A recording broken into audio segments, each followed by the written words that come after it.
Eu esperava nuvens de algodão doce e encontrei um balde de leite gelado. Oi, aqui é o Lucas e nesse vídeo eu vou comentar as minhas impressões sobre Sob o Céu Açucarado, da China Maguire. Esse aqui é o terceiro livro da série Crianças Desajustadas, publicado pela editora Morro Branco e traduzido pela Cláudia Beliassoff. Esse é o terceiro volume da série, mas caso você não saiba, Crianças Desajustadas é uma série de novelas independentes. O que isso quer dizer? Em cada livro nós temos uma história teoricamente independente, mas que juntas elas se completam de alguma forma. Por exemplo, as personagens principais do segundo volume, Entre Gravetos e Ossos, foram personagens que apareceram no primeiro volume de Volta pra Casa, só que um pouco de enfoque maior na história anterior delas. Dito isso, em Sob o Céu Açucarado a gente vai ter um outro enredo, mas que poderia muito bem ser colocado como uma continuação direta do primeiro volume de Volta pra Casa, porque aqui nós vamos reencontrar alguns personagens que apareceram no primeiro volume, se não todos, não, mentira, quase todos, e finalmente descobrir o que aconteceu com eles após os eventos do primeiro volume. E me dói dizer isso, é o pior dos três livros pra mim. A característica que dá a independência desse livro é que a história não vai ser contada pela perspectiva de personagens que a gente já conhece, e sim de novos personagens. No caso de uma nova personagem, que é a Cora. Como a premissa da série é justamente essas crianças que visitaram mundos diferentes de fantasia, viveram aventuras e retornaram para o nosso mundo real, a Cora passou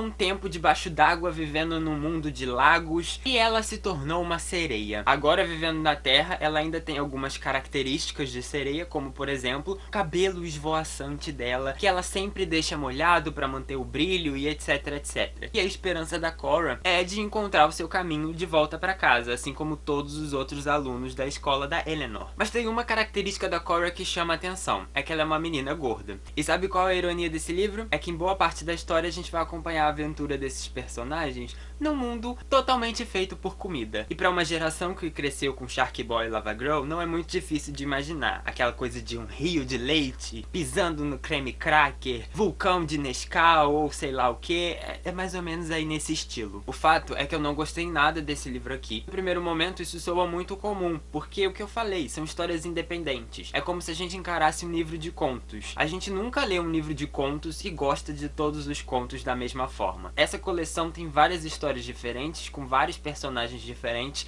É normal a gente não gostar tanto assim de uma história em específica. Aquela história não se comunica tanto com a gente. No meu caso foi esse livro aqui. Mas não só eu não gostei da história, como eu achei ela terrivelmente ruim. Tudo que eu curti nos outros dois primeiros volumes da série, a gente não tem nesse livro. Eu acho que uma das coisas que mais me cativou foi o fato da China Maguire não escrever um enredo usual. De alguma forma, ela quebra a expectativa do leitor para criar alguma coisa nova. Parece que a história vai ser uma coisa, mas chega ali em determinado ponto, ela vira outra completamente diferente. Aqui em Sob o Céu Açucarado, a gente vai ter puramente uma história de aventura da forma como a gente viu várias vezes acontecendo. Que em si não é um problema, mas se tornou um problema quando eu fui com a expectativa de encontrar algo novo e acabei não encontrando. Mas o ponto principal foi a escrita da China Maguire, que foi algo que eu pontuei muito nos meus outros dois vídeos, para os dois primeiros volumes da série. Eu achei a escrita da China Maguire muito boa e muito condizente com a história que ela quis contar. A gente tem aqui uma linguagem que lembra muito bem clássicos infantis, sabe? Aquela coisa meio mágica, uma história que é curta, mas ela te ganha pela forma como ela é contada, aquela linguagem que é meio poética, que você sente abraçado e um calorzinho no coração por estar lendo naquele livro. Aqui não aconteceu isso. A escrita da China Maguire, que foi poética em outros dois volumes, virou brega nesse livro. Você conseguia ver claramente quando ela queria encaixar uma frase de efeito. Aqui eu vou inserir uma frase para o leitor colocar o post-it dele, e tava lá a frase. E eu caí aqui no início da história, que eu coloquei post-it em duas frases. Mas não pareceu natural da mesma forma que pareceu nos volumes anteriores. Pareceu forçado. E principalmente quando ela coloca algumas comparações ou faz metáforas e analogias, soou tudo muito brega. E claro exemplo é a gente ter um mundo de comida e ela usar a analogia de cozinhar um bebê para fazer referência à gestação.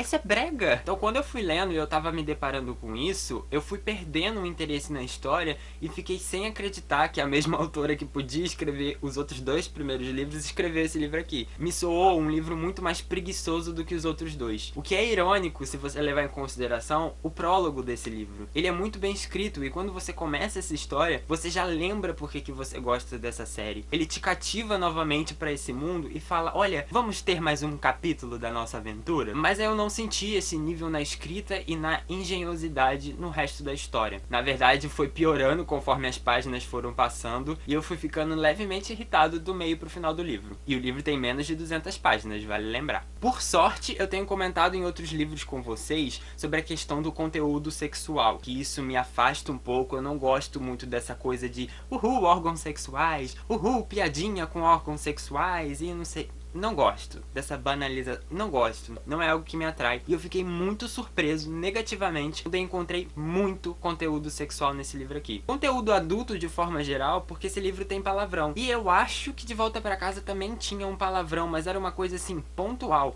Aqui a gente tem pelo menos umas 3 vezes um palavrão aí, incluindo uma cena que eu achei extremamente ridícula, que um personagem fala pra outra personagem, me f*** aqui, me f*** agora. Eu falei, o que está acontecendo? Que livro é esse que eu tô lendo? E eu sei que a ideia dessa coleção não era justamente de serem livros infantis, eu entendo isso. Só que eu não encontrei essa quantidade de conteúdo sexual nos outros 2 volumes, então eu fiquei extremamente assustado com a levianidade que aparece isso aqui. Tipo, toda hora tá sendo jogado partes íntimas das pessoas na sua cara, quase que literalmente. Isso é algo que me incomoda, isso é algo que eu não gosto, e isso me incomodou nessa leitura também. E agora, o principal ponto pra esse livro ser tipo, o que tá acontecendo, é a própria Cora. A história não é narrada por ela, o narrador é em terceira pessoa, mas meio que toda a história vai ser vista da perspectiva dela, até porque ela é a personagem que é introduzida nesse livro. Boa parte da introdução da história é a gente acompanhando quem é a Cora, o que aconteceu com ela, por que ela tá ali na escola da Eleanor. Então é normal a gente pensar que a personagem principal é ela, a história vai envolver ela. Isso não acontece. O enredo principal não envolve ela de forma alguma, é de uma outra personagem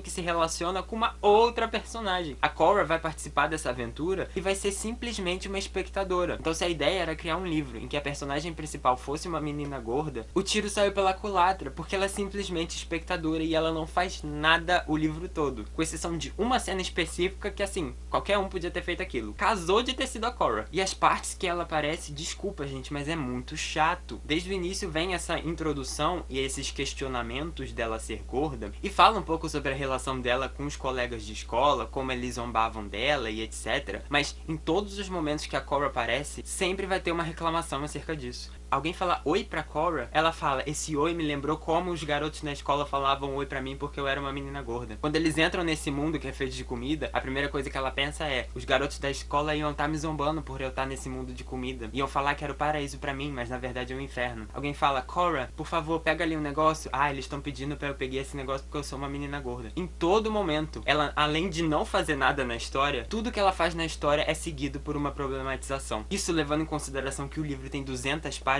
menos inclusive se você considerar que tem páginas assim, fica extremamente cansativo e desnecessário. Ainda mais pelo fato dela não ser a personagem principal. E no final da história isso fica muito claro, porque a conclusão do livro não é dela, é da amiga dela, que partiu para essa aventura junto com ela. A gente tem toda uma conclusão bonitinha para essa amiga, de esperança, de pensamentos, do que ela mudou na aventura. Mas a Cora fica esquecida, ela não aparece mais. A Tina Maguire nem lembra que esse livro é da Cora. E eu não sei se a intenção era justamente introduzir ela para contar uma outra história num outro livro, mas eu acho que a oportunidade foi desperdiçada. A chance de contar a história dela era aqui, mas por algum motivo isso abriu espaço para outros personagens do primeiro volume, de terem um desfecho, de terem um enredo, de terem questionamentos e coisas para evoluir nessa aventura, e a Cora ficou jogada para escanteio. A gente termina o livro sem saber, e aí, o que mudou na vida dela depois dessa aventura? Ela vai encontrar o lago de volta para virar uma sereia que ela tanto quer? Não sabemos. E esse livro quase me fez ter a vontade de abandonar a série. Eu só não vou fazer isso porque vou dar mais uma chance para o próximo volume, levando em consideração que são histórias independentes e que são novelas, né? São livros curtos. Porque se fossem livros grandes, mais extensos, eu abandonaria com certeza, porque pra mim não valeria a pena. Então, pra apropriar da breguice da China Maguire, eu esperei nuvens açucaradas, como diz o título, nuvens de algodão doce, aquela coisa que você põe na boca, derrete e é fácil de engolir,